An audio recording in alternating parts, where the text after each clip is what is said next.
So we'll call the meeting to order for the Ad-Hoc Committee to Protect Children. This is our second meeting after we have paused for two over the summer, had to come back together. So before we get started, Dr. Pleak, do you mind saying the blessing over All there? right. Father, we thank you for every opportunity we have to serve you by serving our community. Bless our time together tonight. We pray that everything we do here will be for the good of those we serve in our community as well as for you. In Christ's name we pray. Amen. Amen. All right. So everybody has been sent a copy of the minutes from our meeting in April. And we've got hard copies as well so that everybody can have that. And we'll just before we get to the approval of the minutes, I don't know, my office, we had received a message from Ms. Hyde. Ms. Hyde has broken her femur over the summer, and so we were not expecting her tonight. We're kind of hopeful she would be here. She said she is recovering. She has started being able to drive again, so I weren't sure at first whether she was going to be able to be here. Alan had confirmed that she was not, but just for everybody, just please keep Ms. Hyde in your prayers for recovery and some healing there. So just wanted to mention that. All right, for the purposes of the minutes, I hope everybody's had an opportunity to take a look at those. It's just, we went over the things that were initial discussions. Is there a motion to approve the minutes from the meeting of April the 30th? So much. All right. Second. All right, so motion is made by Logan and then seconded by both Dr. Pleak and Mr. Dufford. And so all in favor of the minutes? Aye. Okay. Any opposition? All right, so minutes are then approved. We'll call for recognition of the public, although there's nobody here other than people on the committee, and then Master Hickey, who's helping take the minutes for tonight's meeting, so there's nobody that appeared. So we also have the agenda for this evening for the new business as well. And is there a motion to approve this evening's agenda? So moved. Okay. Have a motion made to a second? Second. All right. Motion and second has been made. All in favor of approval of the agenda for the night? Aye. Okay. Any opposed? All right. Agenda passes. So there's a lot of stuff here, and we're going to sort of talk about it in a little bit. I don't expect tonight's meeting to last terribly long because I want y'all to be able to have an opportunity to have better understanding of the data that we brought up. But I wanted to sort of let Becca talk first, and we'll just sort of go down about some things that we're looking at. I'll have Alan talk about the sequential intercept model if nobody minds. I'm planning on talking about sort of a legislative update about some things that are going on, both obviously with the legislature and things that we're seeing as impact in the court, and then we'll sort of talk about where we want to go from here. So, Becca, if you don't mind talking about some of the data we're seeing out of DCS. So I've provided the initial data back when we first started this, and we'll pull it up. But then I also have some updated data just specific to sexual abuse that I will pass around. And this is going to be case specific, so it's not going to, you'll see a little difference in numbers on the sexual abuse allegations. But basically, our state keeps a system called Safe Measures, and that's how we are able to gather all of our data. So anything that the Department of Children's Services has as far as referrals, allegations, classifications, which is how we end-out a case basically. All of that is kept in our system, and so we are able to thankfully keep up with data pretty well.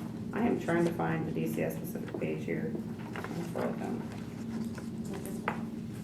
Yes, thank you. Okay, so in 2023 alone, I have labeled just the amount of cases that we got just for Sumner County. So in 2023, we had a grand total of 1,475 referrals that were called in and worked by DCS here in Sumner County. And then if you look down case by allegations in 2023, it'll break it down as to all the different types of allegations that we work with, excuse me, the highest total of cases being drug exposed child, with 753 of those worked in 2023. And then you can see the grand totals where they kind of break it down, lack of supervision, and then the next total being environmental neglect and physical abuse. And then we have a lot of domestic violence cases, as well as sexual abuse cases. So in 2023 alone, also, judge had asked if I can pull just our data based on our sexual abuse allegations, just to kind of look at that.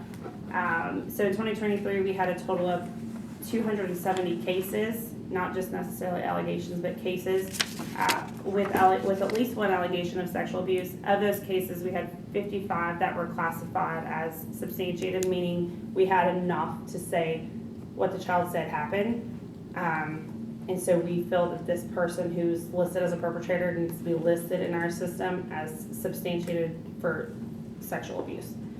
The next ones, and you can just kind of read it all, were classified different ways. There was also 40 in 2023 that were classified as either child with sexual behavior problems or unable to complete those child with sexual behavior problems. Those cases are concerning to me just because that's a child that is 12 and under who is showing significant concerns just acting out sexually towards another child or peer. Could be a family member, could be a classmate. And we don't substantiate children under the age of 13, so their classification is going to always be listed as child with sexual behavior problems. So it used to say sexually reactive. Correct, yes. Back in the old days, it was sexually reactive. Now our classification is child with sexual behavior problems. Thus far in 2024, as of June 30th, we have had 106 cases with at least one allegation of sexual abuse. Of those cases, 24 have been classified as substantiated, 53 have been classified as unsubstantiated, and there's 22 that were closed with child with sexual behavior problems. So that kind of gives you just a scope of what is going on in our county with our children.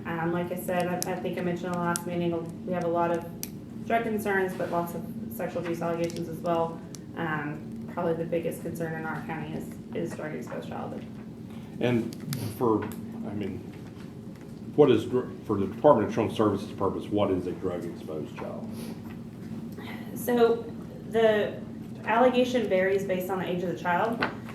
So drug exposed child is any child that has a parent who is using substances while they are caring for a child. That's going to be the exposure piece. If the child is under the age of 2, that's going to be a more severe impact because of the nature of the child's age.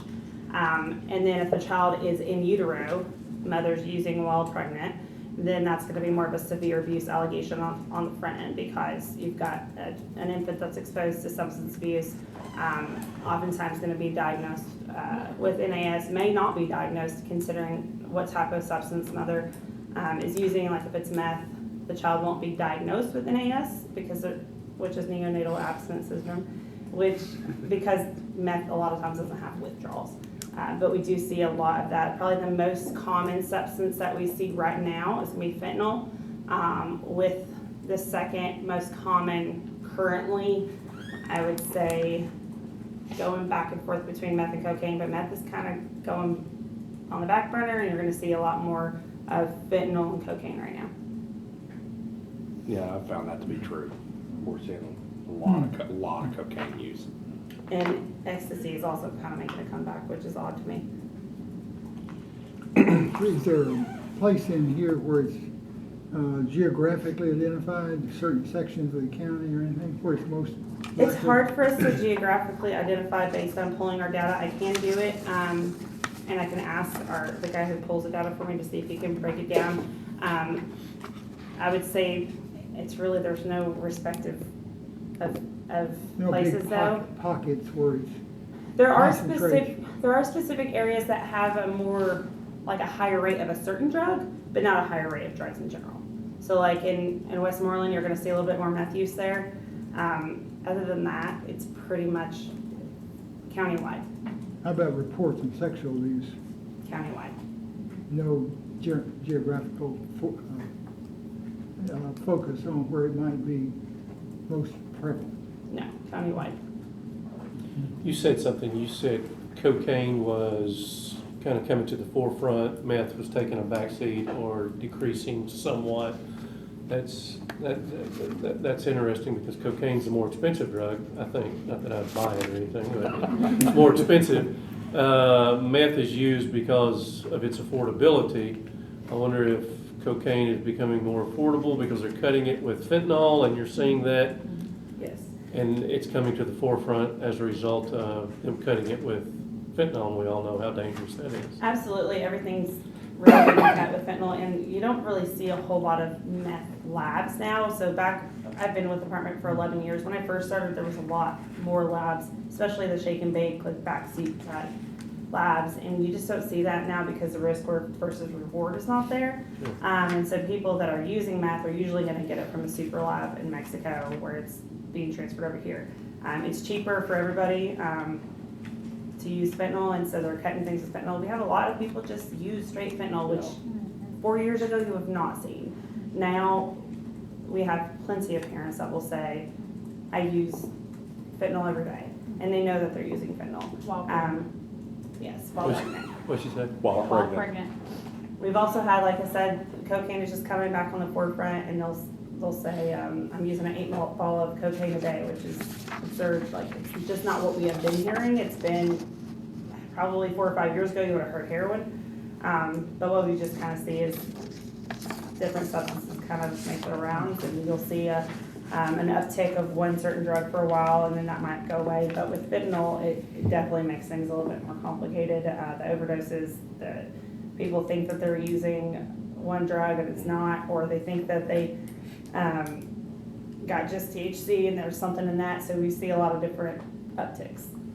Yeah, and we see that on a pretty regular basis, and it's hard because there are some parents that I literally believe when they're like, I thought I was doing cocaine, or I thought I was doing weed, and there's something else in it, and I have many times just for I'm like, that makes sense. I mean, you're not, you're buying illegal drugs off the street, so you don't know what you got, and Right. so it's just it's a sad situation because those are the cases, the drug exposure cases really drive to the courthouse for petitions and removals and those kind of things, because We face the same thing with kids who go into markets and buy the THC and things like that, which is THC, the product with THC, and it's non-regulated. So they may think they're buying a drug with a certain level, which is legal for an adult, but it's actually, because it's unregulated, there could be way more than they anticipate, and we're seeing the effects of that on students who are buying what they think is a harmless. Yeah, I spoke with the drug task force not long ago, and it's a constant struggle for them because they're doing these checks on places that are, and the levels are being advertised as, they're low, and then you start doing the testing on them, and they're well beyond what the acceptable amounts are. And then Right. You're exactly right. Then you've got kids who it's wholly illegal to be in possession of at all, and then they're all over the school, and half the vape related kind of cases that we deal with in juvenile court tend to be THC vapes that somebody got from somebody else, then they say that I didn't know anything about it. I sit on the disciplinary committee for the county, and we ask kids, and those that will talk will tell you, oh yeah, you can buy it at this market, this market, that market. 15, 16-year-old kids going to buy it. And the thing is that the law is not really keeping up with that. I mean, the legal world tends to react pretty slowly. What we see on the front end still takes the better part of a year or two to even hit the legislature because of the way the session goes. So it looks like that we're constantly running behind, and in many respects we are. Because of the legislative process it moves in the session that it does. So the drug has changed by the time you get around to the law. Yeah. Like vapes, all of a sudden THC vapes exploded within the last couple years, and the law is like still looking at it going, well, but but it really only applies, it's like it's marijuana, that's bad, and well, tobacco, that's bad, but there's very little things that you can do. So there's been sort of a push to try to find a way to get in to address vape particular stuff for amongst kids. A lot of these CBD products are marketed toward children. If you go to a store, like I was in Gabe's a couple of weeks ago, and at the register is all these gummies, and they look like just candy, but they're CBD products, and they shouldn't be in the hands of a child. But they're very much geared towards children. So what we see a lot on our end is we have at least one, if not more, but at least one case a month where a young child has gotten into CBD products and has had to go to the hospital because they're eating what they think is candy that mom and dad had just accidentally left out or not put in a proper place to store. And now we've got a young child who is really the biggest factor is they're sleeping significantly longer and they're very lethargic. But because they market them towards kids, it's just really unsafe for young kids because they look like candy. We confiscated a package. It looked like a round packet, like you would get Altoids or something like that. And it was Sour Patch small gummy worms. And on the back it says manufactured and sold in California. So the kids were going online, buying a product at the time that was legal in California but illegal here. They were shipping it, and then a kid was making that purchase for $7, $8, $10, and he was selling them. I mean, he was a little entrepreneur. He was selling them for $20, $25 a package, and it looked like kids' candy. Yeah. All right.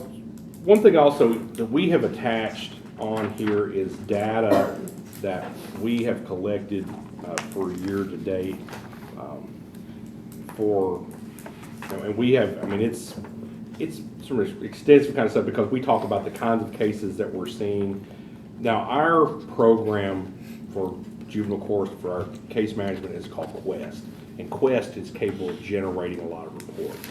One of the things that juvenile courts are required to do is turn over statistics on a very frequent basis to the state of Tennessee, so that way they're compiling these issues and seeing what not just the Sumner County Juvenile Court is seeing, but what everybody else is seeing. And there is a concentrated effort right now to try to have more communication between courts, because even though most of the courts have the same case management system now, because it's pretty useful.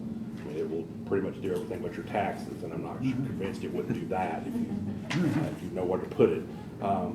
There's still communication between courts themselves is still, I'm still requiring staff to call Robertson County or call Rutherford County or whatever to try to get information. But a long way around to say, the information that you're seeing, and it's multiple pages. We ran as much as we could go, about 17 pages of data from juvenile court.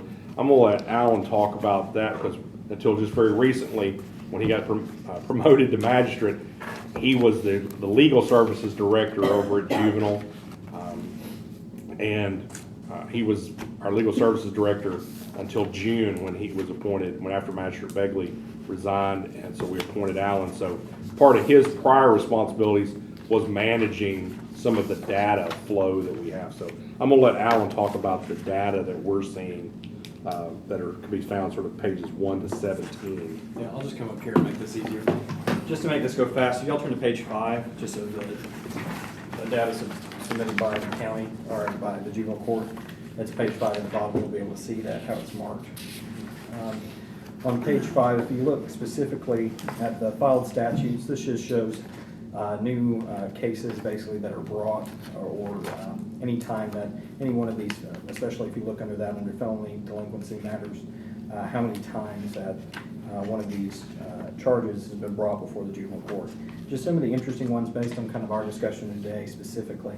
If you look down, you can see some numbers. I mean, it's interesting. We have, you can look at aggravated assaults just for the calendar year of January. This is the far right side, January of this year to August 19th. You have 11 aggravated assault cases, 63 burglaries, and sometimes these are multi-count cases, but again, these are for different counts, as many times as that filed statute has been filed. If you turn over, there's only one, if you look at one rape case, you can look at the possession of firearm case, and that's felony level, is at 2. Again, these are felony level drug charges. If you're looking at the Schedule 1 to 6 as well, all of these are felony level cases, and that's why you see that the numbers are so low, because we'll go to misdemeanors in a second. Just want you to be aware of kind of the difference there. And then you've got theft is at 15. Our felony level issues, especially if we're looking at rape, especially if we're looking at any sexual crimes, you have sexual battery there as well, which is at 3. Our felony level issues are lower levels, but when you come down to misdemeanor level crime, specifically, the numbers get a little bit higher, especially when you're looking at, if you look at, assaults are at 46, that's general. If you look at domestic assault, which is something we see quite frequently, looking at violent crimes, you can also look at kind of our other issues, failure to appears as well. You flip over to the other pages where you get into handgun possession cases, and then you'll get into possession of drug paraphernalia, and also simple possession. Now, if you jump down to simple possession for casual exchange, there are 79 cases or charges filed, statutes brought just pending this year. So simple possession, casual exchange, that's usually just applicable to marijuana, but the thing that we're seeing is many times this marijuana is usually laced with fentanyl or other drugs. Simple possession can also be used for other types of drugs depending on the amount, so it can be broad. So we have 79 times that filed statute has been filed in our court since the beginning of January. And if we go back further, we'll be able to see that is one of the highest number of, that is one of the most frequent crimes that we see coming through for juveniles. Some other interesting ones that I think we should take note of. If you look at threat of mass violence as well, and this, obviously, if you look back on the felony level, there's only been one reported, and that is because of the law change recently that took effect on July 1. With the threats of mass violence as well on school property, if you look at it for the misdemeanor version of the crime, we have 16. And this is something that we're seeing more and more of as time goes on. We've had more reported charges of threat of mass violence or the misdemeanor, and we'll see how the felony crime that has been updated. I know that's part of our legislative update, what that looks like. Based on all of this data, looking at it together, a lot of our issues are substance abuse related. That's the majority of what we're seeing. Okay? And a lot of that also has to do with mental health. That we're seeing on the back end of that with a lot of these crimes. A lot of these kids that we're seeing are self-medicating, and a lot of that comes through the testimony when these kids come to court. Most of the theft, money possession, all that related to purchasing drugs. It can be drugs, it can be shoplifting, There's it a can lot be of shoplifting. There's a lot of shoplifting. We deal with a yeah. lot of and just and random shoplifting kind of stuff, and then there's a statutory change this year to address really what I like to think of as sort of retail conspiracy theft, where you have multiple actors in a larger sort of process of evidence. Overwhelming. Yeah, where there is an obvious connection between multiple thefts and how it's running. So that's sort of a much more organized retail theft that we're beginning to start seeing in Tennessee. And they sell that to get drugs, or they I just sell think it to that's- go on a trip or whatever? I think it's whatever they can do with it. Whatever they Yeah. I see a lot of kids pulling on door handles and stuff too, and I think sometimes those Yeah. are classified as auto burglaries, sometimes they're classified as thefts, but It's very that's dependent. Yeah. I feel like at least half my clients in juvenile court are kids going through apartment complexes, pulling on door handles, rifling through people's cars. And a lot of those cases also are multi-count cases. So a lot of these with the filed statutes, it could be one case that has 6 or 7 of these filed statutes attached to it from one incident. This just gives how many times that this type of crime is committed, and that's why I like using these status. These statistics, because it just shows you how many times there are allegations that each of these types of crimes have happened within our county. And just going back to there was something that we were talking about the vaping, and if you go to page 8, at the top of the page, these are specifically where it starts with illegal use of telecommunication device, runaway, unruly, and then you're gonna see youth tobacco, which is youth in possession of tobacco, smoking hemp or vapor products. These are all considered status offenses. So, and the tobacco one is a little bit weird because it also, in some respects, applies to adults, but in other respects, it only applies to kids. But everything else here is based solely upon age. So, for example, Becca can't be charged with runaway because she's an adult, but a child can. So, also when you're looking at these kind of cases and the numbers over there, with our youth tobacco cases, that tops out on the status or unruly offenses, because that's one of the things that we see. Most of the stuff I see out of the school is assault, disorderly conduct, or possession of vapes at school, which is usually THC. Because I've had the officers like, we're not really charging a lot when it's just tobacco based, because they're able to handle it in the school. It's really when we see the THC stuff popping up. So, to me, this is the vape issue is a big issue because it goes into sort of everything else. So as you look through that, you'll sort of see it's all broken down into columns and the kind of things. If you turn over towards page 11, you will see sort of dispositions of what the kinds of things that we are doing in court for such things as probation, whether you're dealing with issues of what programs that we have. For example, about three-quarters of the way down on the page, you'll see a program that says Insight program. Insight is a drug and alcohol education program that we do at juvenile court. One of my staff teaches that class. It's a multi-week class. So for alcohol and drug related issues, a lot of kids go to that. We also have online classes, and those became honestly pretty popular during COVID.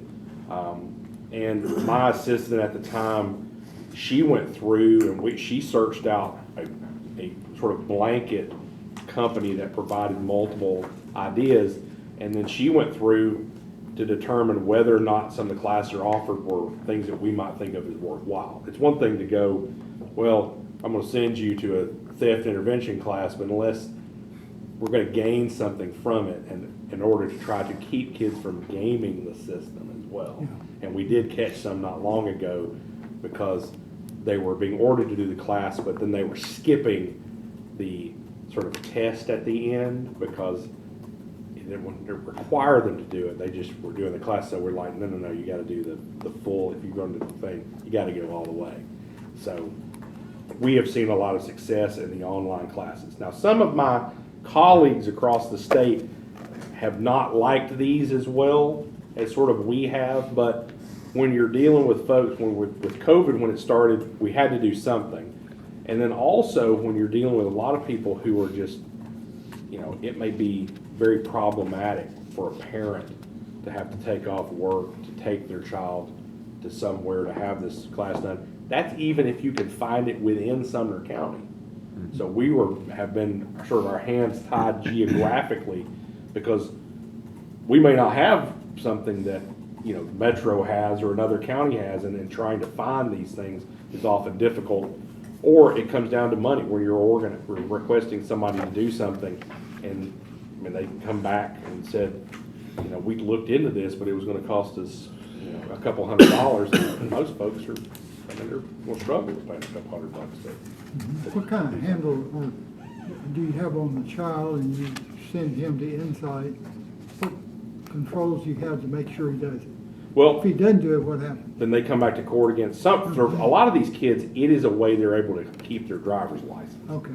So if they don't complete it, then their license can be revoked for a minimum of a year. And that's for a first offender. Okay. But for most, though, it is the fact that you don't want to come back to court again to find out that your license will be revoked, or you went in not on probation, but suddenly now you come out of the courtroom, now you're on probation, and there's the whole gamut that goes Okay, with that so too. it's incentives there. Okay. Yeah, there's incentives. Most incentives we have found, good, bad, or ugly, is pain. Most people tend to learn by pain.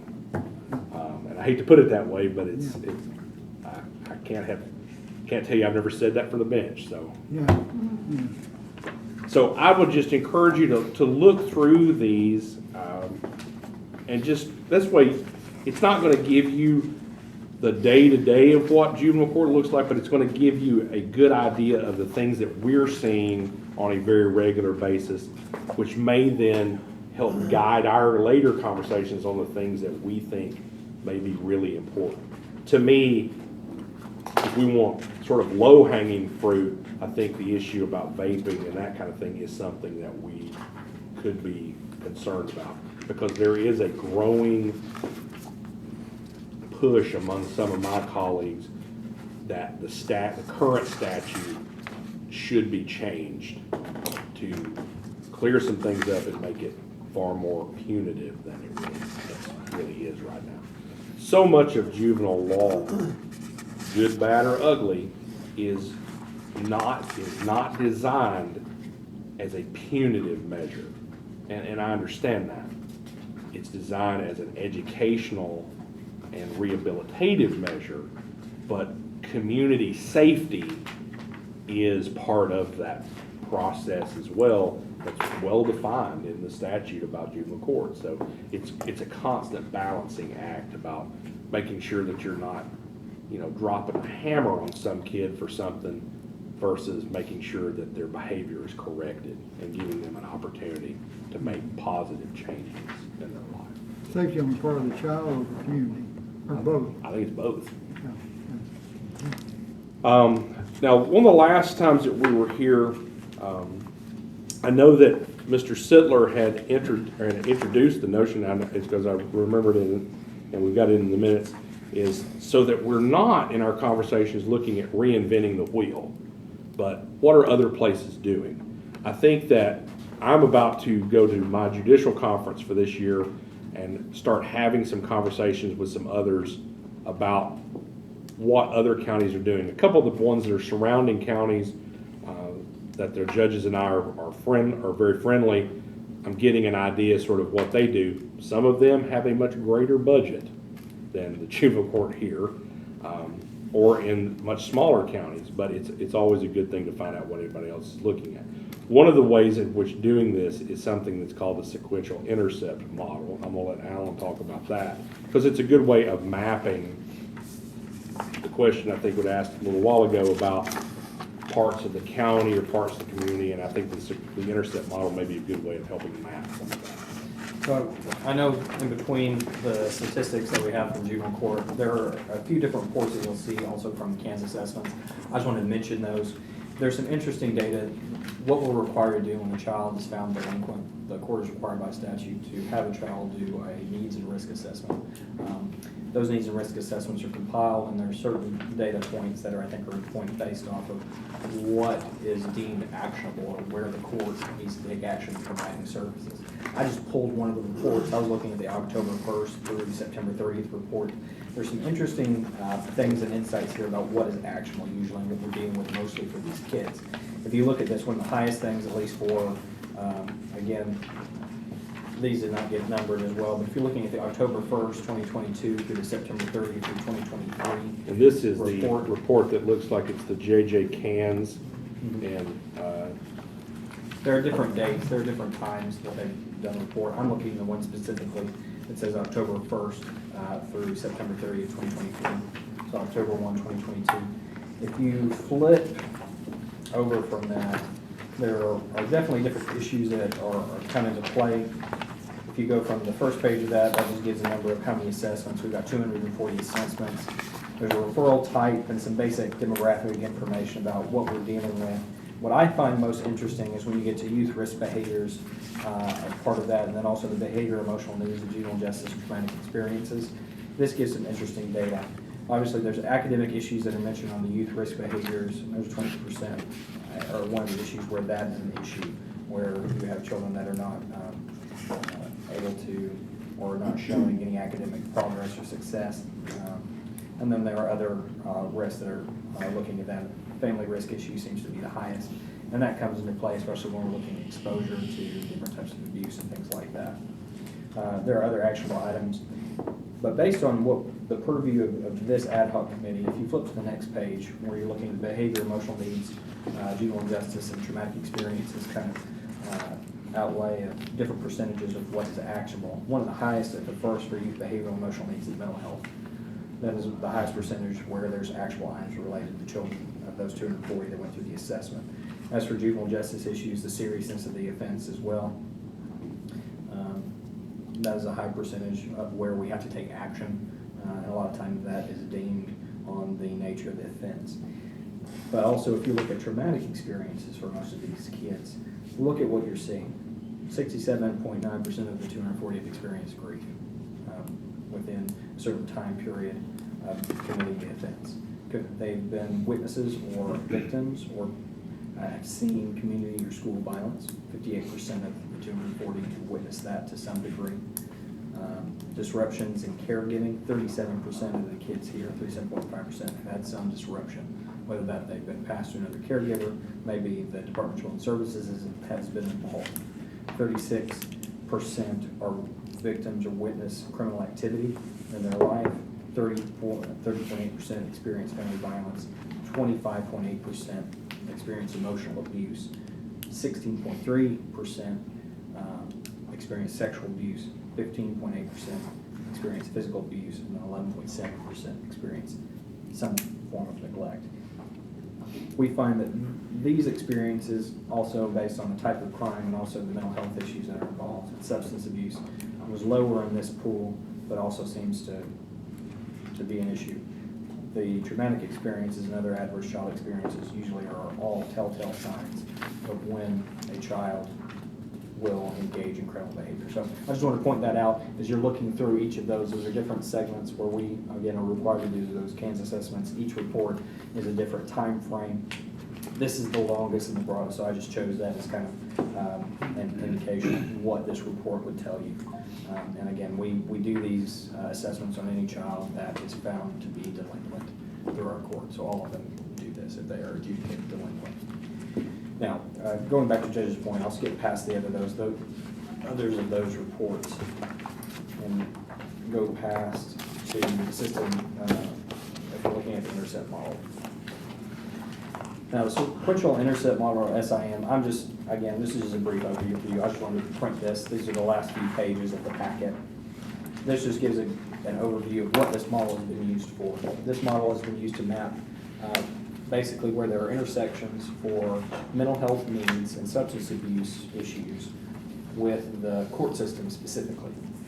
And using this model, many different courts and different community agencies have used this to map where individuals or youth. We use this when we were trying to form our juvenile mental health court and trying to determine where there were touch points for children with mental health issues to see where we could get the best services in for the court that we were trying to create.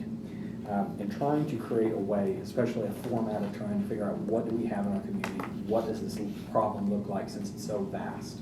We look at mental health issues, we look at the types of violence that children experience, what they're exposed to, we're looking at substance abuse issues and how that ties to all of this. Trying to map where there are touch points for children, depending on what age groups we're looking at, but I mean, if we're looking at elementary school, middle school, and high school age kids, we can map different areas. And again, this goes through, you'll see that there are different points. There's a diagram here talking about intercept 0, talking about community resources, crisis lines, etc.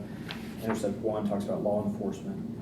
And then this goes through criminal justice program, but this can be expanded also for looking at other community resources, namely schools. We talk about school counselors, we talk about teachers, we talk about all of that.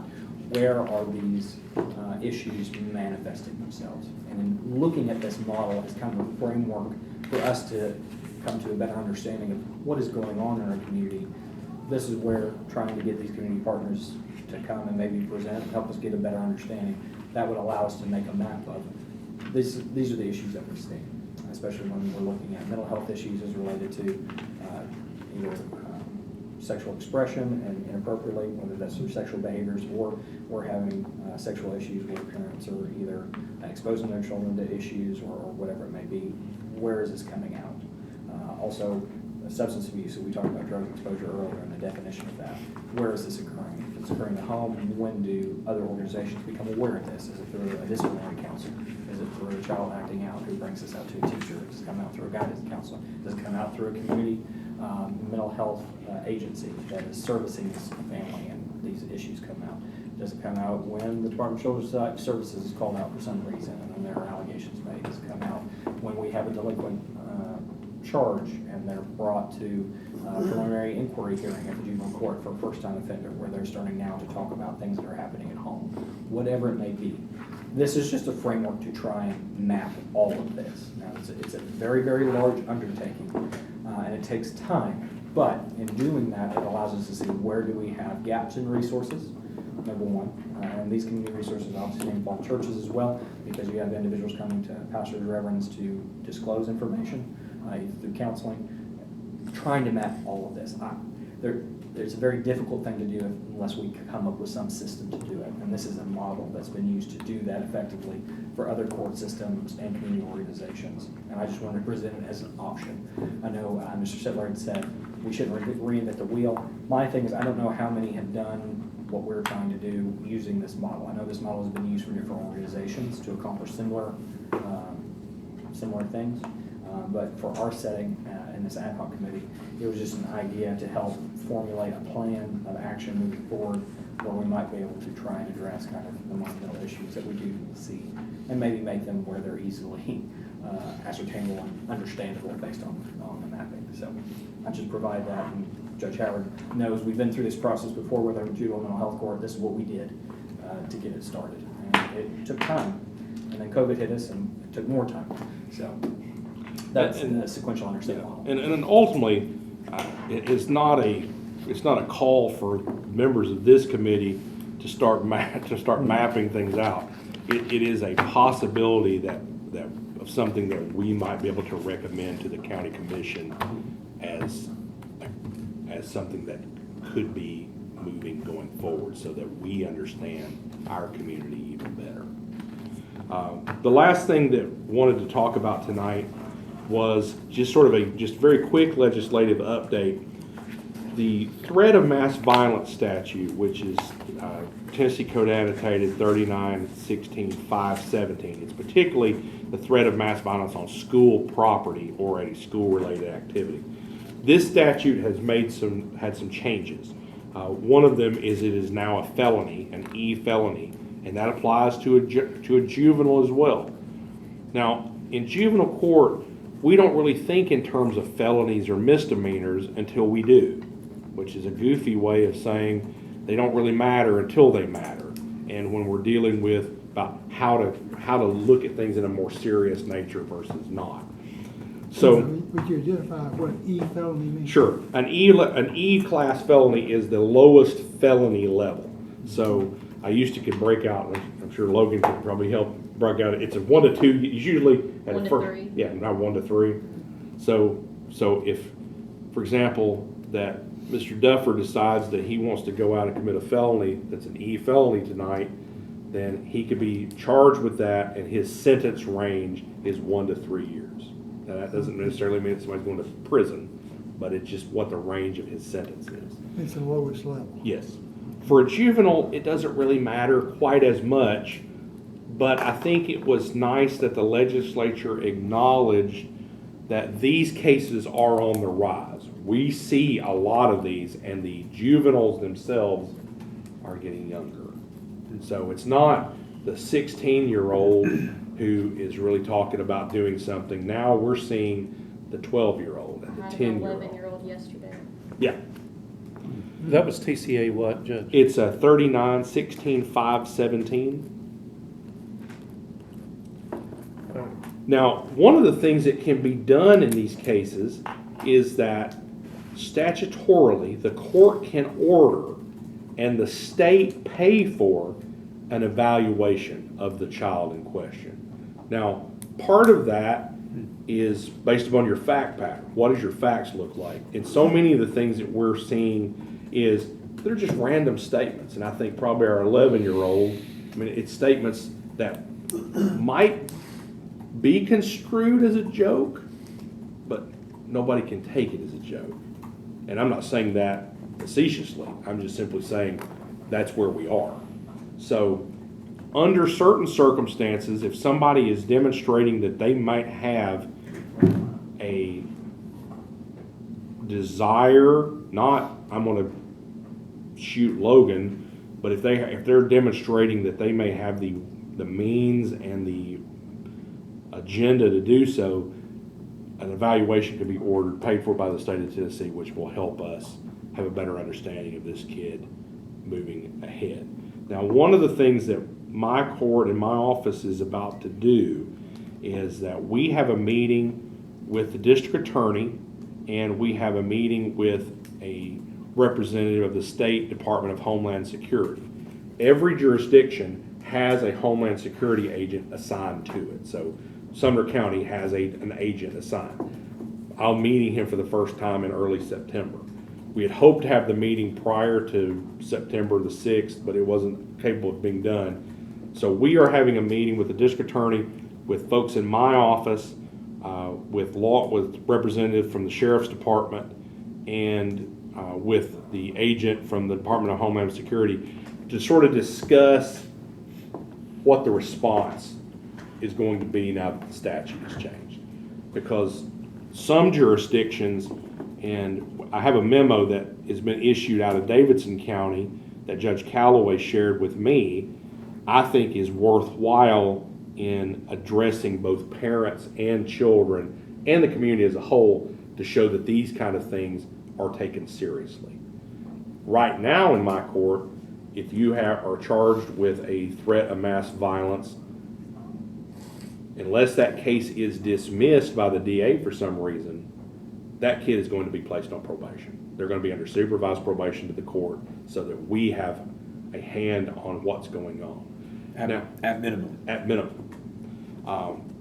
We are looking at, and I don't want to talk too much out of school because I have sort of what I would like to see, and obviously trying to facilitate that with everybody else is always an interesting thing. But one thing that we're looking at doing is detention on the front end for a child who's charged with this so that we can get the assessment done fast. We'll try to get it done quicker, that we can get potential bond supervision. If even a kid who's been released from detention would be on some degree of bond supervision even before they come to court. Because these are the things that frankly that keep me up at night, because the last thing you want to do is you join a situation in a club of where kids are shooting kids at school. And there are many that I think probably have nothing more than they're just running their mouth, but I've seen a few that I have had serious concerns about. The duty to warn law statute has been updated too for our counselors. They have to report now much more frequently conversations of mass violence against any group or anything. It's really ramped up. The duty to warn has changed. So I wanted y'all to know that this is something that certainly weighs pretty heavily on my mind because of the fact that we're seeing more of these cases and the fact that the juveniles charged in these cases are growing younger.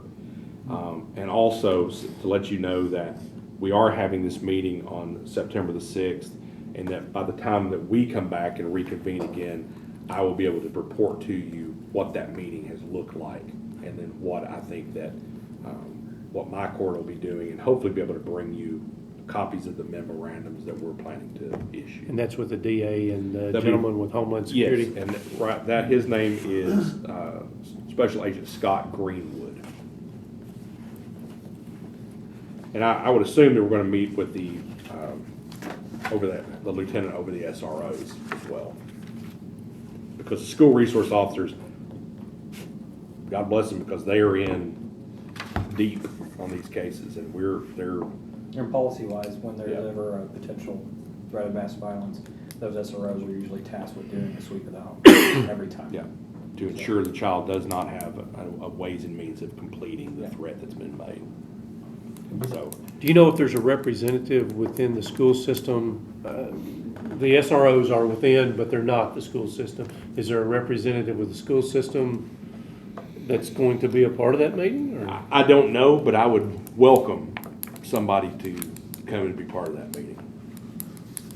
And if I can speak with Dr. Langford, I'm willing, if somebody wants to come and take the initiative, I don't want to throw you under the bus. And certainly don't want to get you in trouble with your bosses. So, but I'll be happy to reach out and have somebody there, because ultimately that's a conversation we need to have with school principals and school Yeah. officials as well, so that we're all on the same page on this. Would maybe Katie Brown be like a good option, director of safe schools? Yeah. She might be a good representative. Okay, Yeah. all right, But yeah, I would love to hear the conversation and how that okay. develops. So, yeah, I'll let y'all know what that looks like when we reconvene again in September. Yeah. That's sort of all I've got. I know we've had a lot of data and a lot of, I hate to think the fact of talking at you tonight, but just wanted y'all to be aware of sort of what's going on, so that after our next meeting, we can start really maybe focusing in on the areas that really we want to address. And then figure out sort of what our timetable is, because I'm sure that y'all do not want to be drugged down here for a year. So we can start figuring out what our timetable is and what that wants to look like.